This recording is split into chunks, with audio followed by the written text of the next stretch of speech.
محمد عربی صلی اللہ تعالی علیہ وسلم کے پیارے فرمان کا مفہوم ہے، رشک کے قابل تو صرف دو شخص ہیں،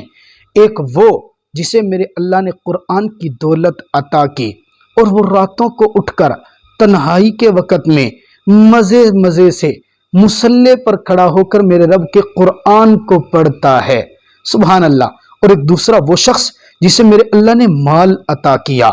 دولت عطا کی اور وہ میرے اللہ کے راستے میں مستحقین پر، مساجد پر، مدارس پر، فقراء پر، غرباء پر خرچ کرتا چلا جاتا ہے۔ یہ دو شخص رشک کے قابل ہیں۔ دعا کیجئے میرا اللہ آپ کو مجھے یہ دونوں نعمتیں عطا کرے تاکہ ہم رات کو اٹھیں تو رب کے سامنے مصلی پر کھڑے ہو کر خوبصورت انداز میں مزے لے کر رب تعالیٰ کا قرآن سنائیں، اور جب دن ہو جائے تو پھر اللہ کا دیا ہوا مال مخلوق خدا کے اندر دونوں ہاتھوں سے بانٹتے چلے جائیں، تقسیم کرتے چلے جائیں، غرباء کو دیتے چلے جائیں۔ میرا اللہ ہماری یہ خواہش پوری کرے، ہمارے جذبات کو قبول کر کے اپنے دین کی خدمت کے لیے قبول فرما لے۔